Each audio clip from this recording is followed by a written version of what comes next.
It is now 10 o'clock as far as my time is. So good morning, SEMA members. I am Lawrence Arias, and I'm honored and humbled to be your elected SEMA Executive Board Vice President. I would like to welcome each and every one of you on behalf of the SEMA Professional Development Committee to this, our first in a webinar series for our fall event. This is our fall event. So this one is Current Budget Landscape, a discussion with the Office of Budget and Analysis. But before I introduce our keynote speaker and facilitator for today's event, I'd like to introduce several members from directly involved. So first, I'd like to introduce members of the Professional Development Committee. I see Teresa. Would you kindly please? Yeah, we have Teresa Chagoya there, and we also have Donna Menzimer. We have Sandy Monsees. We have Dolores Morales.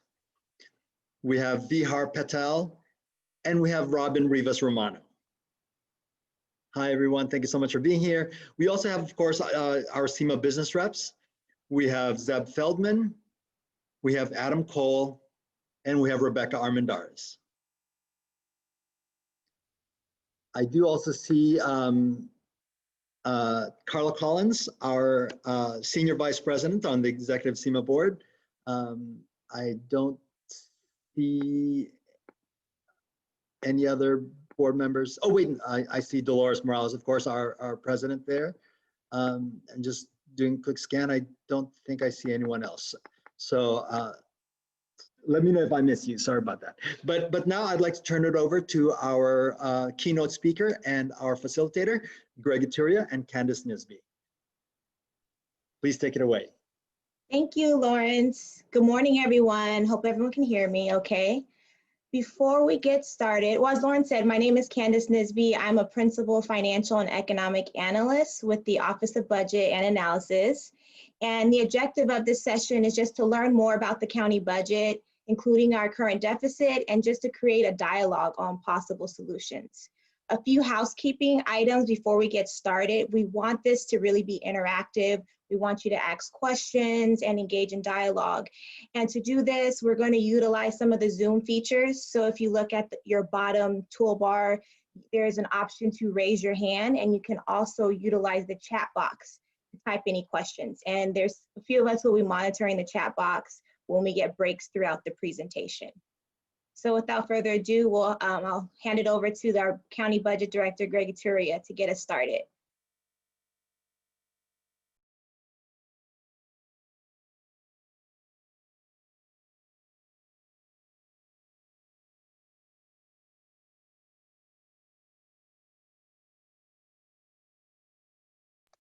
Thank you. I wasn't able to unmute myself, so whoever just sent that out there, thank you. Well, good morning, everyone. Greg Ituria, County Budget Director, and thank you for inviting Candace and myself to come here. I believe we even have some other OBA analysts that are able to join in. As everyone's probably aware, OBA analysts are also represented by SEMA as well. For the most part, just kind of want to start with some orientation for those. Many in SEMA are very well aware of the budget intentions and some of the processes, but not everyone. So I would like, just for context, start with a little bit of kind of budget 101, and then really just kind of open it up for discussion and encourage idea sharing and Q&A, with the purpose of just sharing information, sharing ideas, sharing perspectives, so that way collectively we all gain from that sharing of knowledge.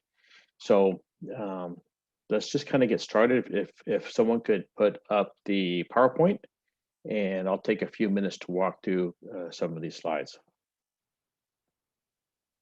Great, thank you. So let's go ahead and move to the next slide, please.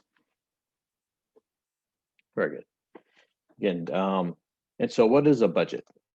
Well, it's a variety of things to a variety of people. So I'd like to spend a little bit of time sharing some of these in case they're not obvious to everyone. For many reasons, it is a policy document that sets the priorities and directs the use of resources over a fiscal year. Our fiscal year begins on July 1 and ends on June 30th, as it does in other local governments in California, as well as the state government. It is also a strategic document that communicates what we're trying to accomplish and how we're going to go about it.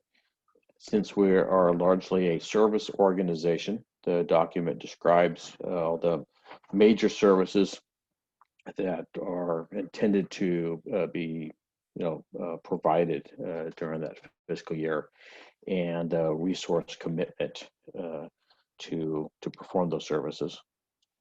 It is also a forecast document for more detailed forecast for that fiscal year. Oops, there we go. More detailed forecast for that fiscal year, showing what the estimated available resources are and estimated costs to provide those services. By estimated available resources, there's really two types of resources that we're estimating. One is future revenue, the revenue that we think we're going to be able to earn and use in the coming fiscal year, but also estimating what we call our fund balances, which are revenues that were received in the past that weren't yet used, and they end up in our fund balance and they're available for use in the subsequent year. So we estimate those as well when we put together the budget document. And then we also spend some portion of the document to communicate longer term forecasts, where we think our major revenues and expenses are trending over a multi-year horizon. The budget also, from a legal perspective, it is a legal document. It's a record of authorized spending. In California, local governments cannot spend public funds unless there's an appropriation, which is a spending authority, by the legislative body that for that local government. And so in California, in counties, we cannot spend public funds unless the board has given an appropriation. And the budget is a record of that authorization for the spending of public funds. And then lastly, and from my perspective, not least, it's also a resource management tool that helps us ensure that we don't overspend. And so it's a budget management tool, and combining the forecasting and the policy aspects, it helps us identify if we are spending beyond our means, which lately we have been. So it provides a tool for us to kind of measure what that gap is, so we can get back to where we're not spending beyond our means. Next slide, please. And then the Office of Budget Analysis has a variety of roles. We do report to the county executive. I directly report to the county executive, and our analysts have regular interaction with the county executive and the chief operating officer and the deputy county executives. So we work to provide support to all of them in a variety of areas. Probably the most obvious is our role for budget analysis and coordination for the development and management of the county budget. But what may be less obvious is our role to provide operational analysis and public policy analysis for the county executive and the chief operating officer, and serve as a liaison between them and many departments on a number of policy related working groups, and not necessarily just for budget. One of the reasons why often there is a close working relationship between department heads or assistant department heads and OBA analysts is for them to talk through policy implications on potential changes to operations and or services, so we can serve in that liaison role. And then also lastly, again, not least, in my perspective, is our role to provide financial and economic analysis to support long-term thinking, to support strategic thinking and work. You know, in the last few years, a lot of that support and work has been with long-term facilities planning. As many of you are aware, we have developed a much more robust long-term capital planning process, but also for IT project, at least long-term planning for IT, we partner with TSS, and also with our long-term forecasting tools, we've been able to provide support for the collective bargaining process and other initiatives or endeavors that have a multi-year impact. Next slide, please. Again, just kind of state the obvious here. Preparing the budget for this fiscal year and managing this fiscal year has been, you know, very challenging in large part to the great amount of uncertainties. I have been developing and managing county budgets since 1992, so nearly 30 years now for a variety of other counties before coming here. Been through a lot of recessions and a lot of reorganizations and downsizings and all that. And in my, again, roughly 30 years of doing this work, there has never been a year with this much uncertainty. So that's presented some challenges in how to go about it. You know, that's, again, state the obvious, there's a lot of uncertainty about the severity and duration of this pandemic and the resulting economic recession. The federal government, as everyone has noticed, has a great amount of partisanship. You know, you add to that a presidential election year, and that has made it very difficult to predict what kind of federal revenue impacts that we're going to have for this fiscal year.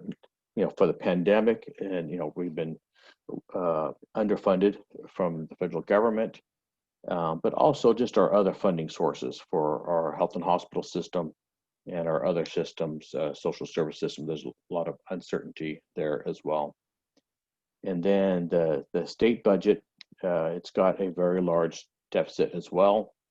They solved part of the state budget deficit this last summer, but they used a lot of one-time solutions, just like we did in the county, to kind of buy some time for the state to develop more solutions this fiscal year that we expect that we'll be seeing, you know, in January when the governor prepares and submits the next state budget. There's a lot of uncertainty about what that's going to look like. We know they're going to have to cut state funding. We just don't know where in order for the state to adjust their large budget deficit as well. And then in our own county revenues, there is uncertainty as well. We have, you know, several local revenue sources that are tied to the local economy and local activities, sales taxes, other types of fees for services. A lot of our fees for services at the hospital are impacted by the change in human activity as a result of this pandemic. And then, and more of a longer term scale, there's some uncertainty regarding property tax. You know, our property tax for this fiscal year, for the most part, is based on assessments of property prior to the pandemic as of last January 1st. But this next roll that's under development that impacts our property tax revenues for next fiscal year has a lot of uncertainty about it, because it's going to depend on how property is assessed for this fiscal year. And then lastly, we know we have a large structural deficit, and that cannot be solved with one-time funding solutions. If this was only a temporary budget problem and we knew next fiscal year was fine, that our revenues would cover our costs, then we would have a very different strategy if we just had to look for some one-time solutions to buy some time. But that's not the case at all. Our ongoing costs are far exceeding our recurring and ongoing revenue, which has caused this large structural deficit.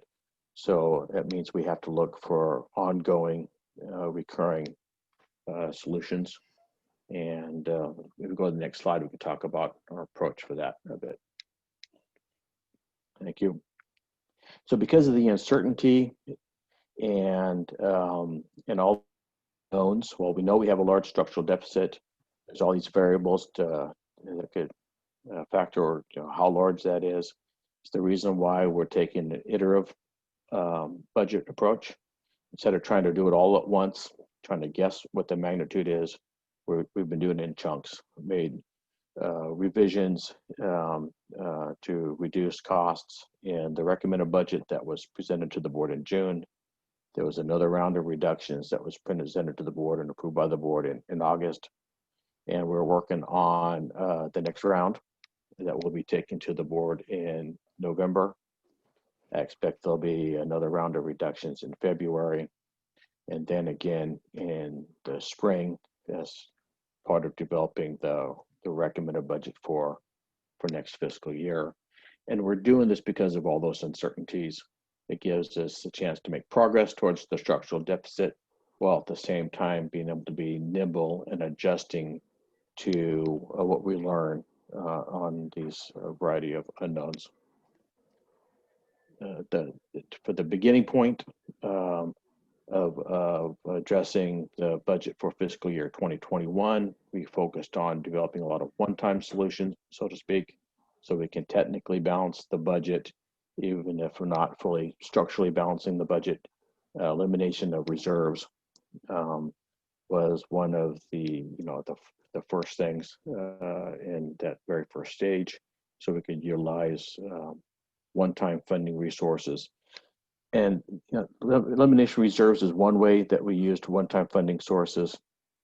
And the other way is that last year in the development of the recommended budget for this year, we worked with staff and departments to maximize the use of accumulated fund balances in a variety of restricted funds to cover costs. And those fund balances were an accumulation basically of prior year revenues that had accumulated, not yet been used, maximize their use to cover cost, to provide a one-time solution since those aren't recurring, and to basically buy some time for this iterative budget strategy rather than trying to do everything all at once for the structural deficit. Greg, one second. We Yes. have a question. Oh. So our first question from Carla Collins, she asks, are the cuts in November, February, and spring going to come from the same departments identified over the summer or from all across the county?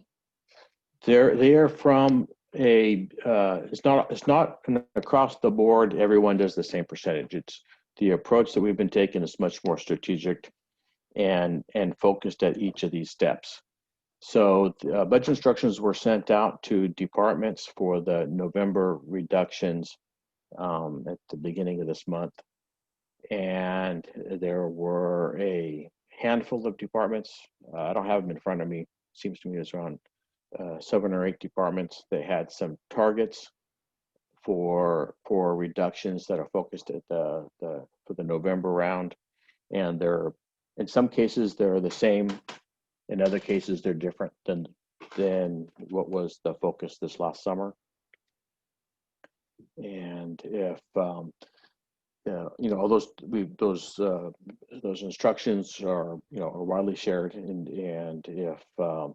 if it's helpful, we can ask Candace to get that out to SEMA membership if you have like a website or something like that you want to deposit that, so it's easier for your membership to access them. I don't know if that hopefully that helps. And for November, for February, we don't know yet. What we're thinking right now is that there were a number of reductions that were considered by the board in August that they asked to be able to revisit some of those in February related to AB 109 funded positions. So we'll have some discussion in February on that. And then Then the other thing that's being explored right now between labor relations and labor organizations is a potential voluntary separation incentive program. We'll see what comes out of that. If that proceeds as envisioned to some extent, I think what's going to happen then is we'll potentially have a bunch of vacated positions, and that would be contemplated for elimination in February. So I think February we'll be dealing with those types of reductions as well as the regular mid-year adjustments. If we've got revenues, restricted revenues that are falling short, we'll have to work with those departments and where to cut on the expense side to offset those revenues that are falling short that we identify through the mid-year process. So I think there's some potential there too. It's hard for me to predict what departments that those could be though. Okay, hopefully answer that. And when I get through these slides, if we want to follow up on that particular question or related questions, so that'd be a great time to do it. As far as strategy, again, a lot of the focus, at least initially, has been focused on vacant positions to the extent possible.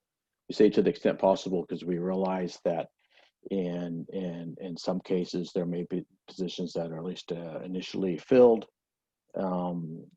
We have been purposefully selecting effective dates of deletions through salary ordinance amendments that are a little delayed. In other words, we asked the board to make decisions, but the effective date is a little bit later to give time for those departments and employees and ESA to look for landing spots, with the intent that we want to retain as much of our existing workforce as possible. And so we're doing that while at the same time looking at service impacts and impacts on county operations, of course, to minimize that, because that's why we're here, is to provide services. And then also, the last bullet point here, and I mentioned this earlier as part of the overall strategy, is we still plan to be here providing services in the future. As dire and difficult as things are this year, and I know things are daunting in a lot of ways, we will get through this. Just like we came out of the Great Recession, we came out of the dot-com bust. At some point, it may be a couple of years, but we'll come out of this, and we still need to be able to provide services and have the infrastructure to provide those services.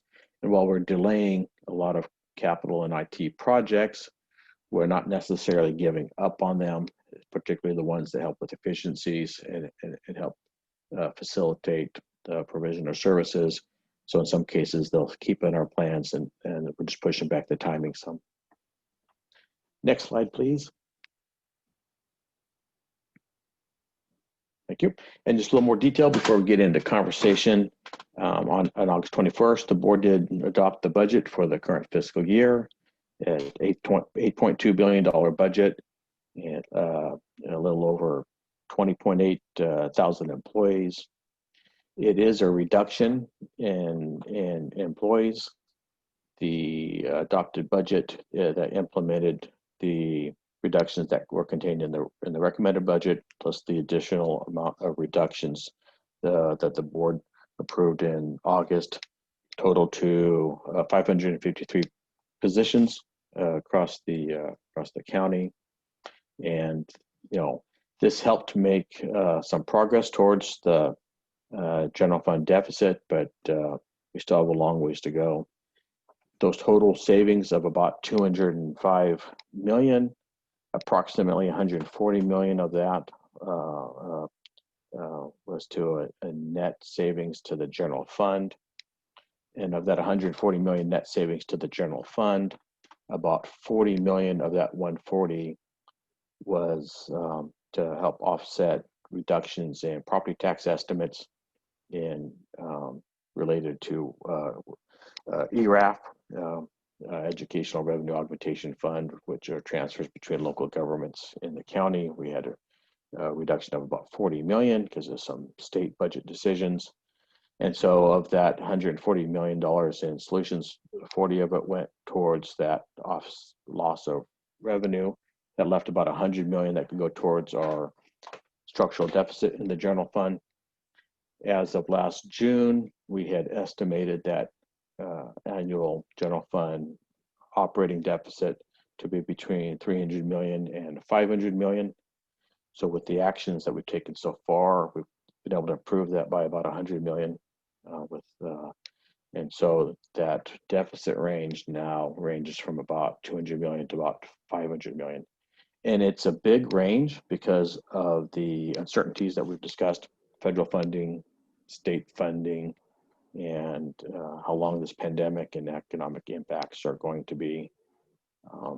Our best estimate, which we've got detailed in the recommended budget, shows a baseline of around 300 million roughly over the next 5 years, give or take, as far as what that structural deficit. But we want to put a range out there because we want to recognize that we have these large variables in play. And next slide, please. Okay, good. So that I'm not following the chat. I can go open that up in a second. I wouldn't be surprised if there's a bunch of questions from the orientation, kind of high level review that I just provided. And so we can kind of go into that. Or Candace, maybe I'll defer to you to see how you thought about kind of teeing up the discussion questions. And I think it would be a good time for that. Yeah, so before we get into the discussion questions, there are 2 questions that we have in the chat. So the first one is, how does the budget climate coexist with the COVID climate? How do these cuts impact HHS? Well, there have been a number of reductions in HHS to balance budgets in the general fund and the enterprise funds this last summer. And I know that the departments are doing their best to be able to be responsive to the pandemic and other health and hospital services, within those reduced resources. And we are looking at another round of reductions affecting the hospital system in November. And so I think there's going to be some impact. Obviously working very closely with hospital system administration to try to minimize the impact so we can continue to be responsive to the pandemic and other critical health services that we're providing. So, there may be even others on this phone call that can be able to speak more specifically to those impacts. I know that, we're trying to the extent you can, address the decline in revenue and maintain the services as best we can. Okay. So before we get into there's a few comments in the chat. I just want to introduce the discussion section. So as Greg had mentioned, the county is grappling with a really tough situation right now. We have budget deficit. We're in the middle of a pandemic, and there's a lot of variables that we need to consider when we look at budget reductions. And we are tasked as a county to look more deeply in how we operate as a county. So to open up the brainstorm session, we wanted to provide a few questions for folks to kind of contemplate and think about when we think about reductions. So the first one is, what are some budget reduction solutions that your department has recommended, or either solutions that you have yourself that you want to bring forward to the budget office? Second, in what ways will the county need to reimagine how service needs will be met?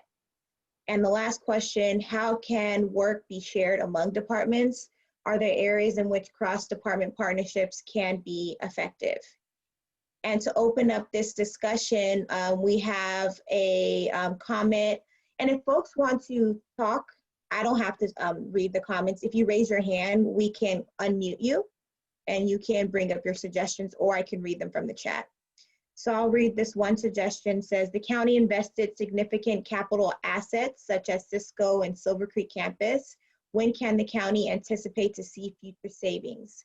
The county has a lot of leased facilities that can be consolidated, especially while employees are working remotely through February 2021. Yeah, and I can speak to that. And actually, I know Candace can also help with that because she works very closely in that, the capital planning and with FAF on that.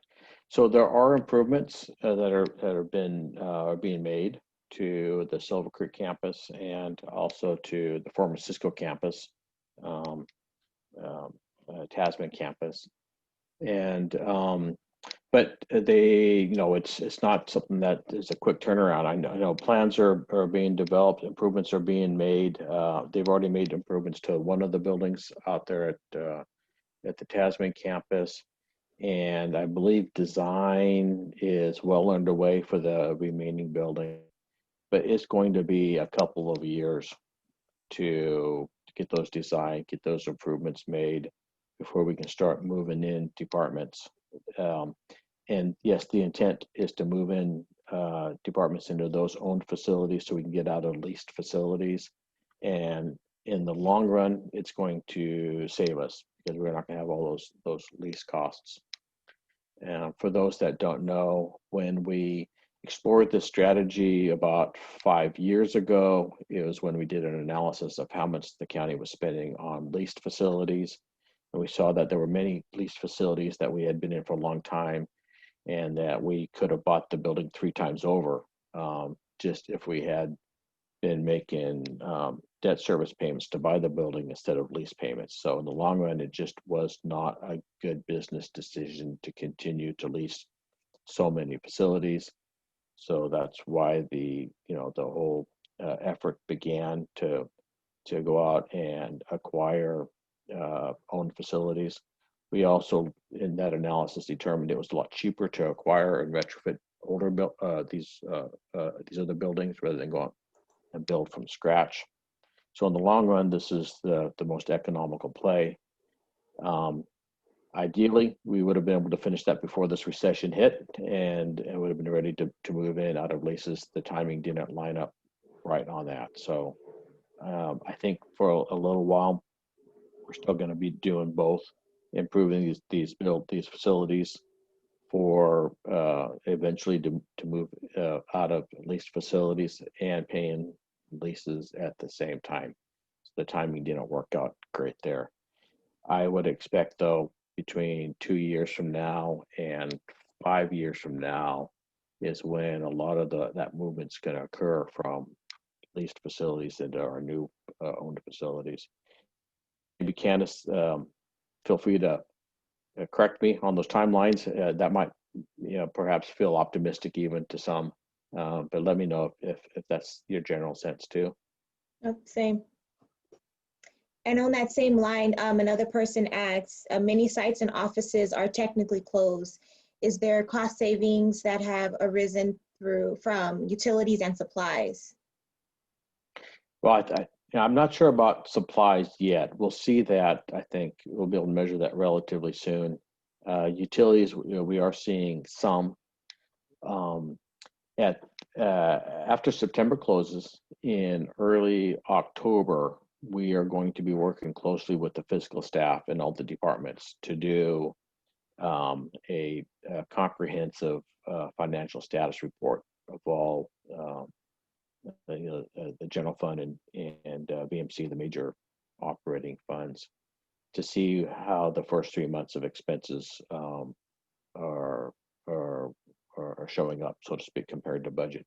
See if we can make some adjustments in November to reduce some utility or supply costs out of the current year budget based on the first 3 months. There's going to be some expenses trends that the departments will feel the first 3 months isn't enough of a track record to make adjustments, and they'll want to wait till mid-year and so we make those adjustments at mid-year instead.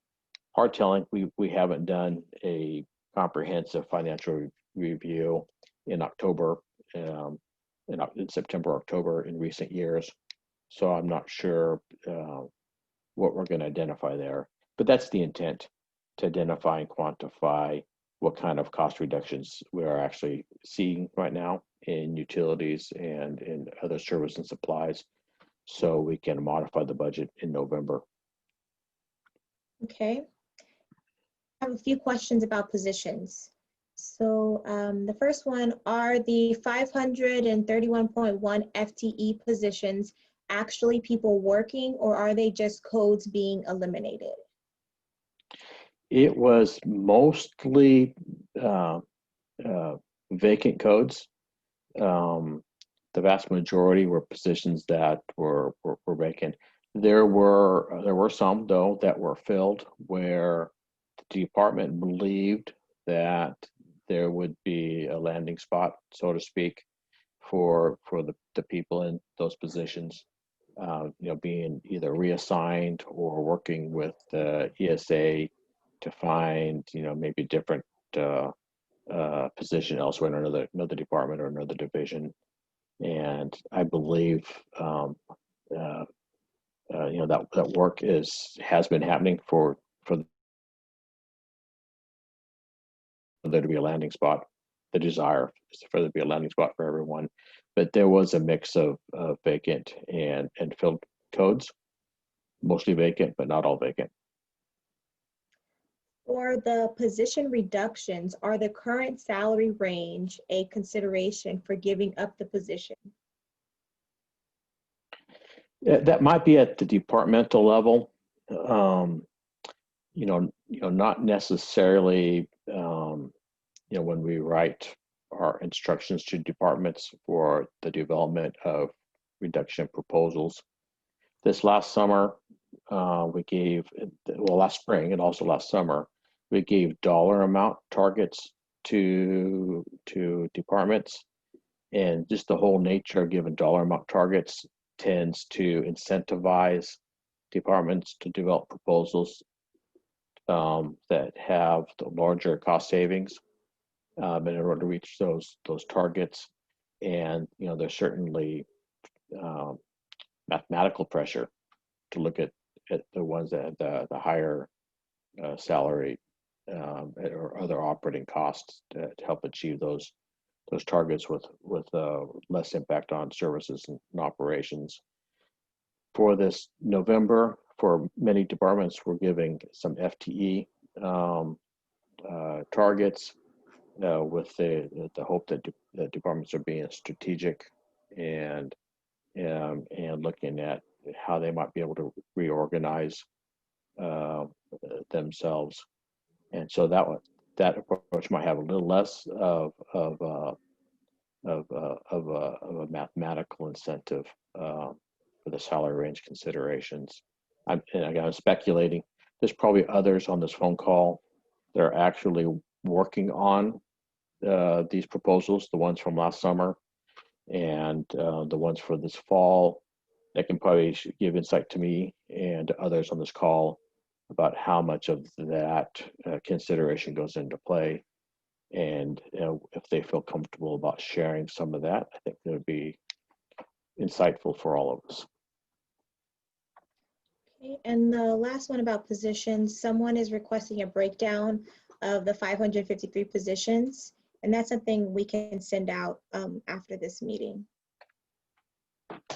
Yeah, okay. And in fact, also, I believe in the back of, it's not quite published yet, sometime probably early next month, we'll have the adopted budget book published.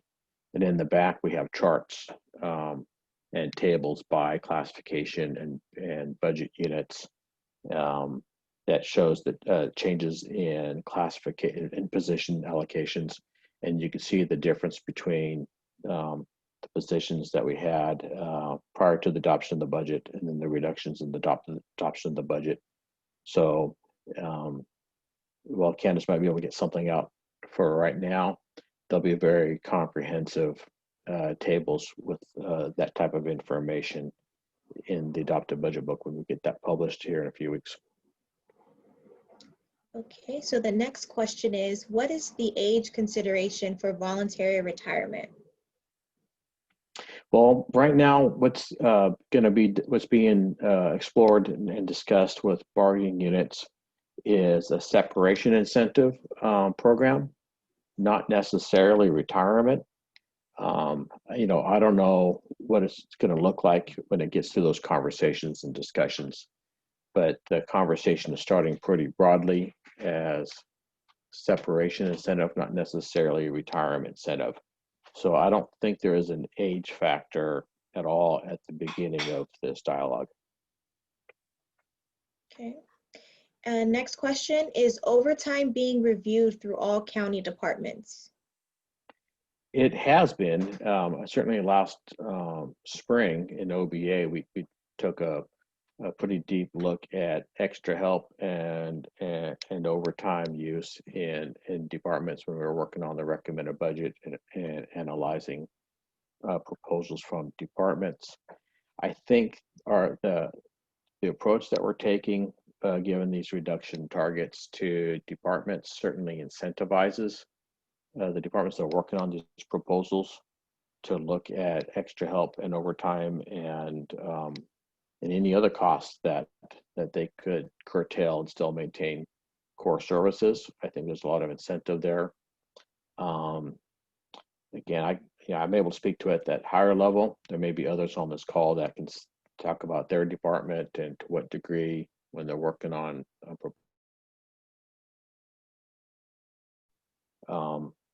proposing reductions in actual use of extra help and overtime. I'd be curious to learn that myself.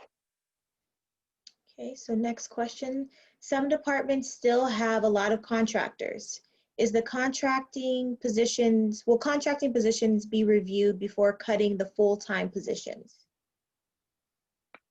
Well, we've been making reductions to both. And so it's not really a before.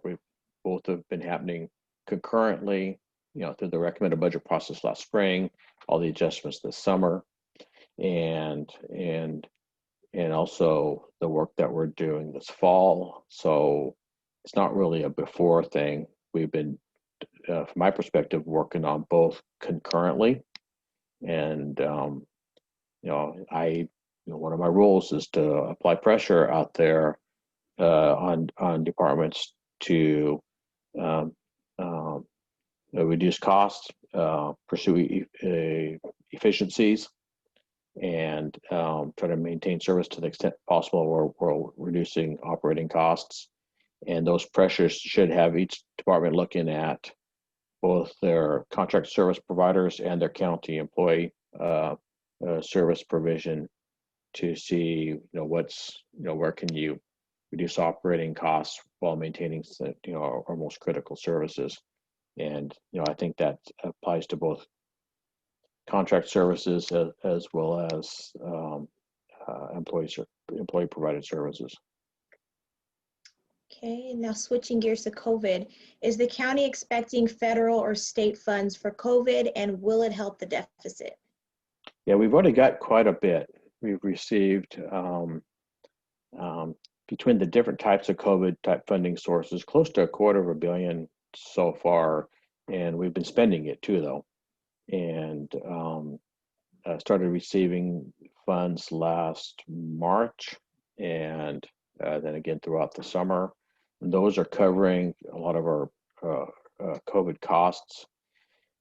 The concern is that we're going to be exhausting those revenues before we're done responding to the pandemic, and so we're continuing to advocate to our congressional delegation for even more COVID funding relief from the federal government.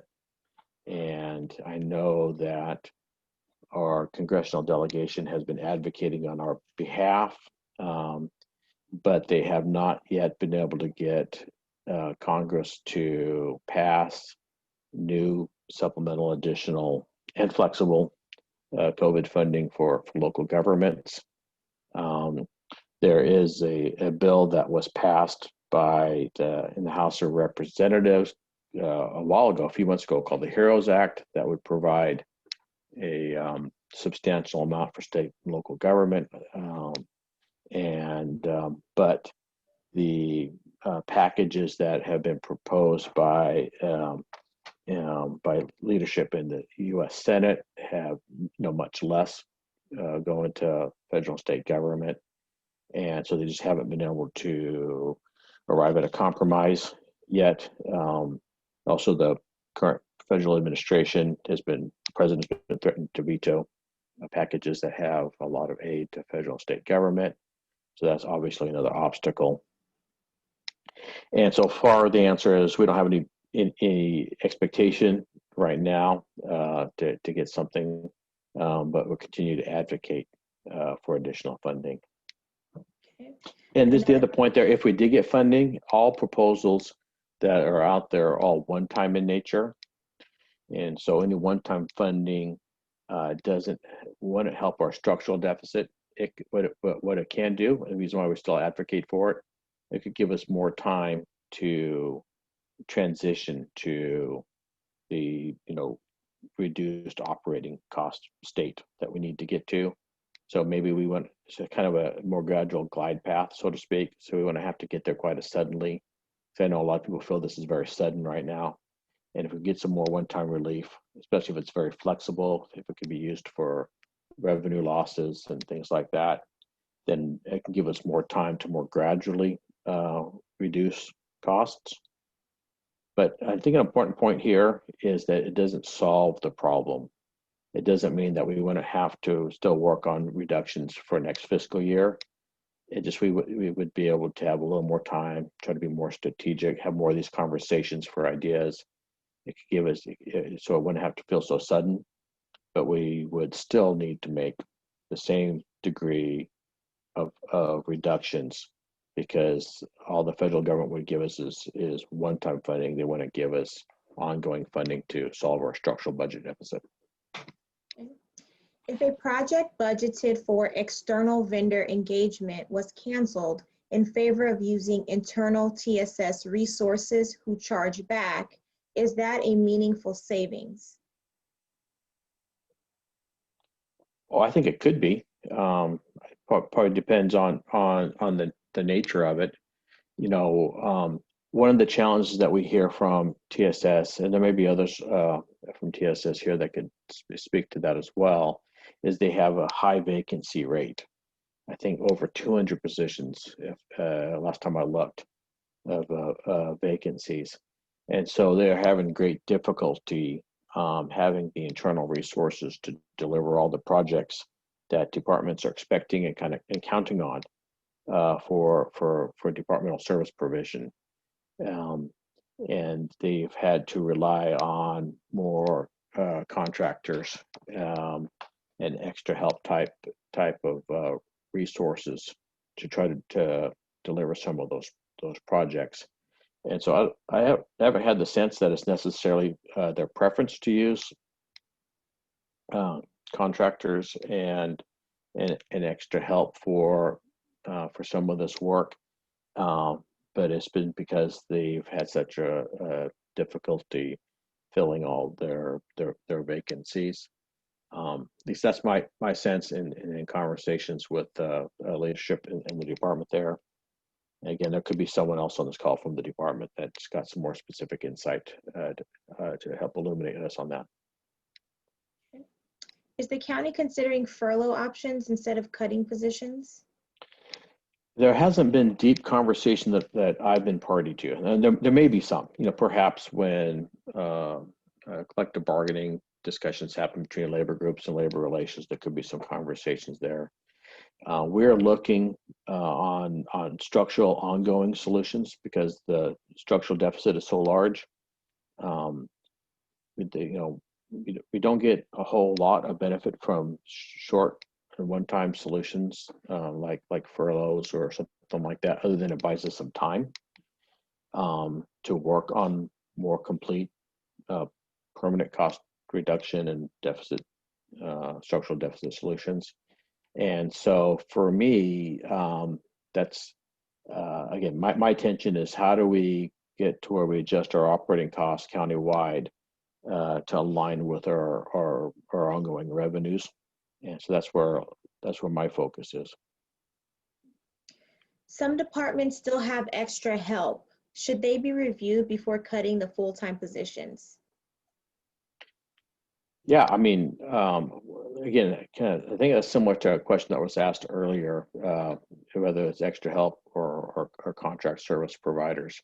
And we're looking at them both simultaneously. From my perspective, we need to reduce operating costs and permanent employees, extra help, contractors. These are all operating costs, and I think we have been reducing both simultaneously. It hasn't been one before the other.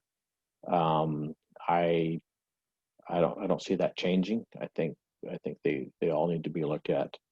They have been looked at. We've been working on that with departments for the last 6 to 9 months, and I think we need to continue to look at both. There's a few more questions about retirement. More specifically, is our golden handshake that was done back in 2005 being considered for incentives? Yeah, the golden handshake, to my knowledge, there's no serious look at that. That, in hindsight, after it happened here, it was viewed as, in the long run, was more of a cost than a savings. The golden handshake increases your liabilities, your pension costs, which hurts subsequent year budgets. And in a different county that I worked for before coming here, also implemented like a golden handshake type program, and then 2 years afterwards, 2 or 3 years afterwards, I conducted some analysis with my team on that. We also concluded that it was actually a monetary loser from a structural budget perspective, and we lost money. And so, based on my experience there, I don't see that as a structural solution necessarily. So I don't know that there's a lot of discussion, exploration of a golden handshake, at least nothing that I'm a party to. However, there are some separation incentive ideas being explored. That's more like a one-time cost for this fiscal year, where we would use one-time savings this fiscal year to cover the one-time cost, so it doesn't hurt our structural deficit, doesn't make it worse, and at the same time can create, the idea is that it would create more vacancy. So as we downsize and shrink our overall allocated headcount and minimize the number of people that actually have to go through the layoff process. Okay. Can you quickly explain the exemption review committee and publish to SEMA managers what must go to that committee? Well, so two parts of that. One's explain it. And so there is a county executive directive that was implemented last spring for any desired recruitment to fill a vacancy has to receive the go-ahead from this exemption review committee. So basically, there's a hiring freeze unless there's an exemption by the committee, and the committee is comprised of executives and analysts from the county executive's office and ESA. So it includes the county executive, the chief operating officer, or myself, the ESA director, John Mills, and HR managers. And so we review all requests from departments to conduct a recruitment to fill a position, and and we meet roughly once a week. Sometimes it ends up being about 3 times a month if there are not a lot of requests to review, and go through each one. There's an application like process where departments that want to fill a vacancy have to fill out a form with a lot of standard information that's requested there.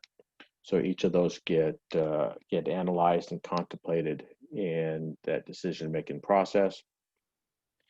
And then after the decisions are made about whether a position could be filled or not, ESA reports back to the departments, to the individual office within departments that submits these requests with the outcome of that review process. Greg and Candace, I'm sorry to interrupt. I just want to point out that we are about 5 minutes from the end of our session. I was wondering, though, to be respectful of your time, as well as, of course, of our members, would you be able to stay a little bit longer to maybe continue answering questions? Of course, we are going to capture these questions in chat, so even after our session has ended, we're hoping to be able to save them and maybe forward them to you, so then maybe we'll be able to reply to our members back afterwards. But if you'd be able to stay a few more minutes maybe to answer the question we have, we would really appreciate it. Yeah, I can stay more, and I'm also anxious to learn from others as well. So I'm happy to share my knowledge, what I'm aware of, what I'm not aware of. But I can stay on longer too, in case there's others that have answers and perspectives to these questions that we can all learn from as well. Thank you so much. You heard it, guys. So keep those suggestions coming in. Thank you. I give back to you. Okay. Okay. Another question, can management push to have all unions pay fair share of PERS contribution? I believe SEMA pays more than fair share. Yeah, I know that this has been a topic in some of the collective bargaining conversations that occurred this last go around, and there's still some units that are currently in collective bargaining or that are due to come up. I'm not actively participating in those collective bargaining sessions, so I don't have a sense of how much of a push there is. I suspect there is some, just because there's certainly the economic pressures to reduce our operating costs. So you know, I don't have a sense, but I share from my perspective is, you know, we need to get to where we're living within our means. So we got to find a way to have our overall operating costs aligned with our recurring revenue. Okay, another question.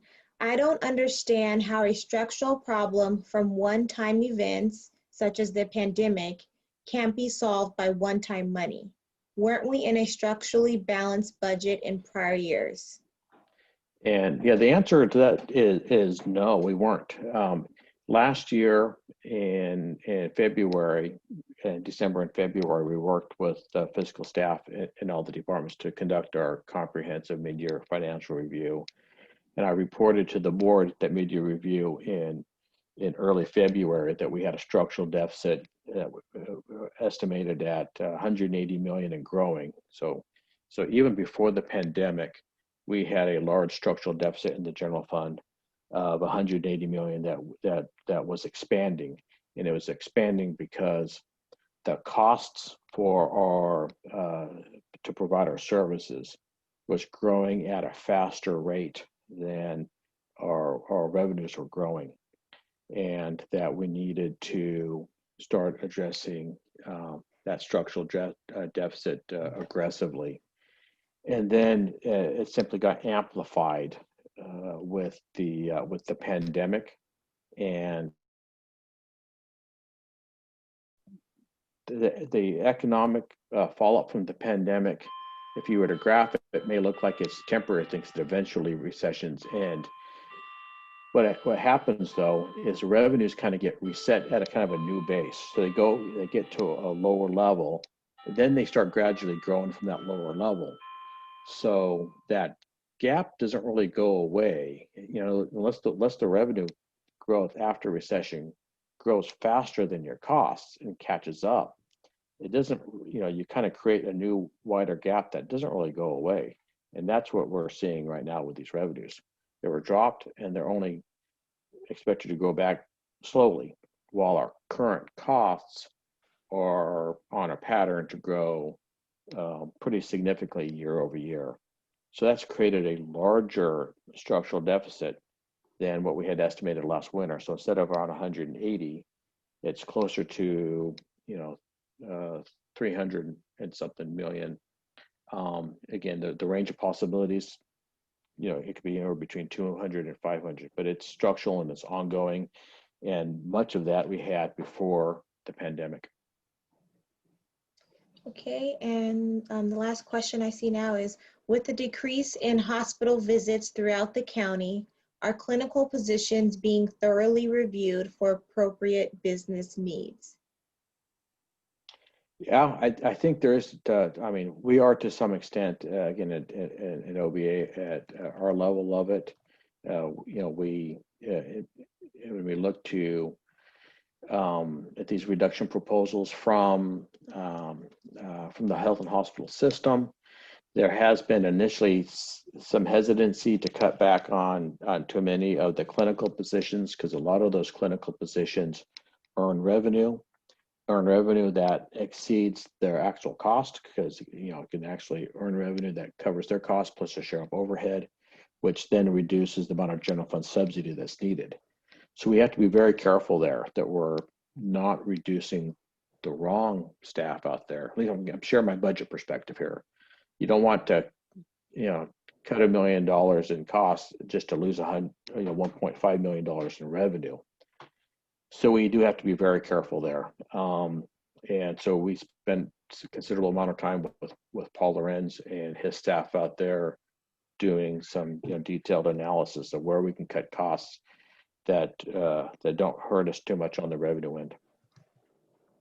Okay. If an incentive is offered to encourage employees to leave county employment, when will that be effective? The end of December 2020 or the end of June 2021? Yeah, what's being envisioned and discussed right now is something that would happen this fall, where decisions would be made this fall, and we would know who is electing to participate in it before December. There is a desire to have all that stuff determined in December, so that way we can make the necessary adjustments in the budget and working with departments in our mid-year budget adjustment process. The mid-year budget adjustment process, for the most part, happens in late December and early January as far as a lot of that analysis. And then the rest of it of January is kind of putting it all together in some kind of a balanced, logical plan and report that we present to the board at the first meeting in February. So the intent is to have all that stuff worked out this fall and implemented by the end of this fall. So I don't see any more questions. Oh wait, one more. Is the county recognizing and quantifying the cost savings from telework? For example, lower utility costs?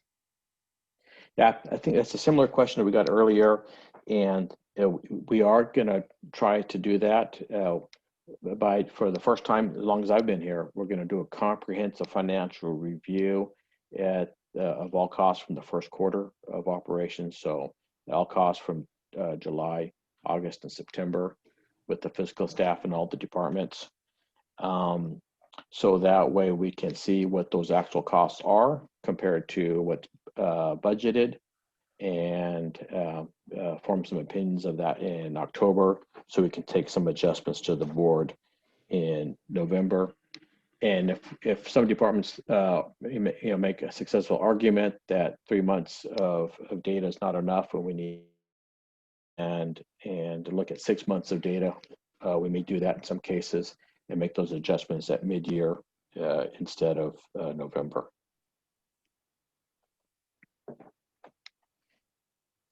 And then, so I'm trying to, someone asked me to read Zeb's remark and I cannot find it. So if someone can unmute and, oh, okay, I see it. Sorry, y'all. As the county pares down projects to core competencies and non-mandatory offerings, how does this impact board favorites in terms of non-mandatory services? Yeah, that's hard to tell. We'll just have to see how the board, reacts to a lot of those proposals to focus more on our traditional and core services. One of the challenges here is that, the definition of what is a core service can be in the eyes of the beholder. And so, what's my definition versus what's your definition versus, what's the definition of someone who's been, elected to represent the community may differ. And ultimately, it's the Board of Supervisors that has the responsibility to authorize public expenditure and where funds are expended. And the rest of us, provide recommendations and analysis to support informed decision making.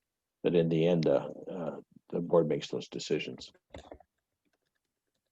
And thank you for unmuting me. Thank you, Greg. I just wanted to clarify for everybody, because you had mentioned golden handshake, that the county wasn't considering that, and just that there were two, in our view, two flavors of golden handshake. One that's years of service, and one's that's some kind of voluntary separation payment or plan. And so it sounds like you're considering the latter, but not the former.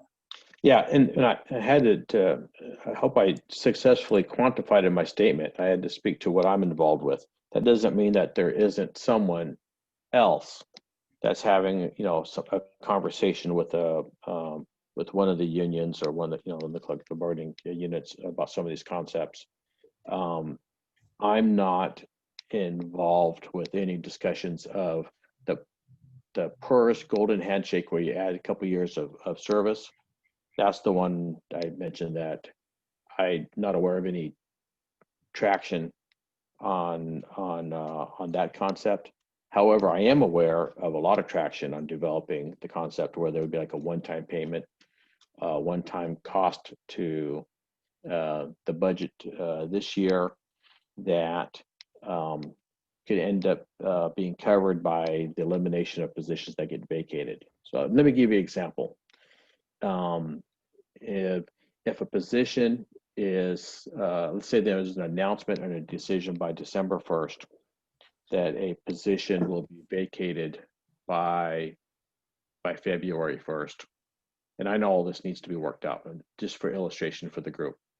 And that position gets eliminated in the mid-year process, then that person leaves by February 1st.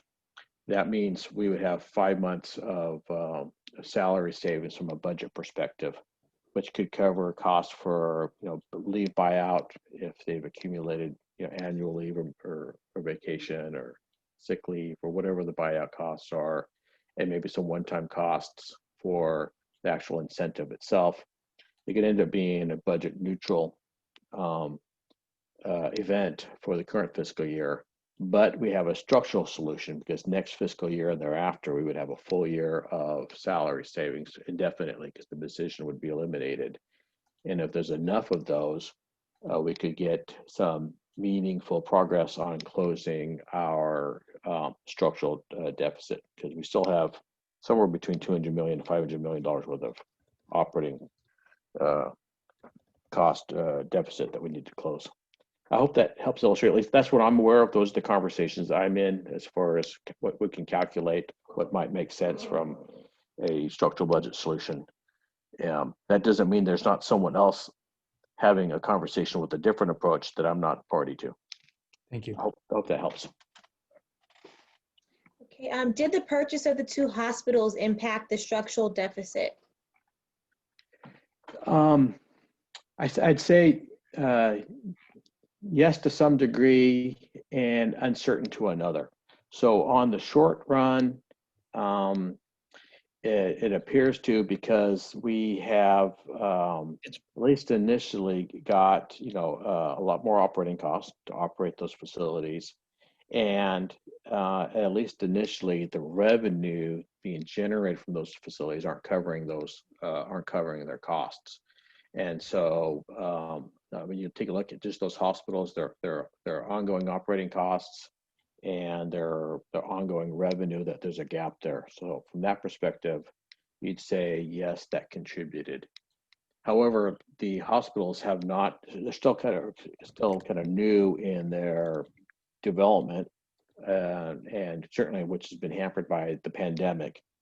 But the expectation is that because they have so much capacity, unused capacity in both those hospitals, that there is the expectation and certainly the possibility that they could continue to fill some of that capacity with patient volume and get to the point where their revenues that are being earned and generated from those facilities exceeds their costs and could eventually be a major solution towards the structural deficit once we get enough patient volume out there.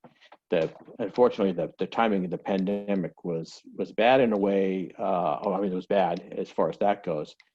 It was, in some way, it was also kind of good that we had that capacity because they've also been able to help deal with some of the surges. Unfortunately, the surges haven't been as bad as some feared, but they've also been able to deal with some of the surges in COVID patients because we had that capacity that otherwise our community would have struggled to be able to deal with.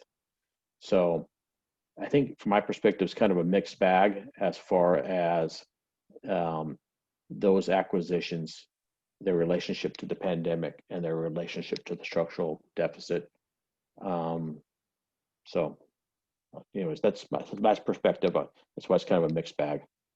Okay. Okay, so how much county money is financing the EOC operation now that we should be moving towards recovery? I am seeing millions being spent, not to mention the ongoing vacancies due to DSW assignments. Yeah, there's been a number of reports. I don't have them handy. They've been at board meetings showing the progress of expenses and cost recovery, revenue recovery from those operations. All of the EOC costs and the DSW costs and all that, so far we're able to bill and charge that to the various federal funding sources for the pandemic, the CARES Act, as well as the billing to FEMA. And at this point, I don't think there's going to be any net impact from the EOC operations on the county's general fund and our structural or deficit situation. Now, there may be some other costs that we're expending to help the community in different ways, acquiring like computers and our laptops and for kids that need them for distance learning or other programs where we're helping out community groups that are serving some of our most desperate situation residents. That it's unclear whether we'll get fully get cost recovery from these federal funding sources for those. So that's not EOC stuff, but that's still other pandemic response stuff that there could be some impact. But it's one of the reasons why we're advocating in Washington for not only more funding, but more flexibility in future funding. So that way, even those types of ways of helping our community, hopefully in the end, won't have an impact on our budget deficit. Okay. Someone said that they have heard that COVID contact tracing team is overcrowded and wants to know if we're reviewing those issues as well. We'll have to make a note of that. I haven't heard that, but that's something in OBA we can follow up on to see if overcrowding means they need more space because they're not able to keep 6 feet apart. Space for those that are working on it. That's something I'm not aware of, but that's something we could take a look at. If by overcrowding they mean that they feel that there are too many in some of the units, that there's not enough work, that's another issue. We can try to take a look at that and see if that's the issue. Maybe they need to organize their work differently. But thank you for putting that out. I hadn't heard that yet. Okay, there aren't any more questions. Can we go to the next slide, Lawrence? Sure can. Oh, someone did just make a comment about contact tracing team as an FYI. They said they recently were given the opportunity to telework. Oh, okay. So one last thing I wanted to provide for the group is a list of resources. If you want to learn more about current or past budgets, on our external website, we have listing of all the budget publications. And also on our internal website, you can contact myself or Greg directly. We also have the contact information for all the OBA analysts. We're divided by our department assignments and our other various subject matter expertise. So you can see which analyst you need to contact for which issue or question that you have. But if all else fails, you can email myself and I can help direct you. We also have budget. Jump in here. Yeah. Let me just jump in on before we leave that. If there's anyone here or anyone else in SEMA that feels that they have a good idea or a thought and ideas for reducing costs or generating revenue or the other type of a budget solution, particularly if it's like an ongoing budget solution, that's what we're in greatest need for, and you feel that you're not comfortable sharing that internally in your department, or if you feel that it's been shared but you're not sure if it's going anywhere and you'd like someone else to share those ideas with, I invite you to share them with OBA. And it's one of the reasons why we want to put these resources up here. I would like for you to feel comfortable emailing either Candace or I or the OBA analyst that is a liaison to the department that you work in.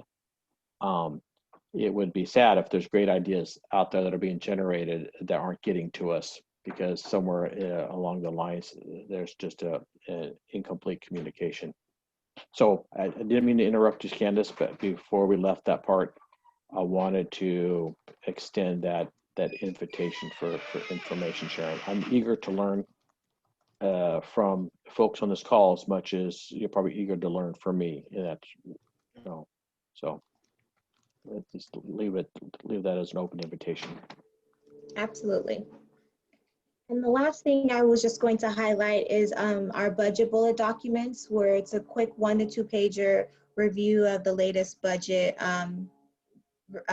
things that are going on. And we just published one a couple weeks ago. You can find on the internal website. And that's all I have. Anything else, Greg? Right. Oh, nothing else for me. Okay. Great. Greg and Candace, I apologize, I interrupted there for a second. I did want to say thank you so much again on behalf of our SEMA members, our executive board, as well as the PD committee. We really thank you, Greg and Candace, both for really this wonderful presentation.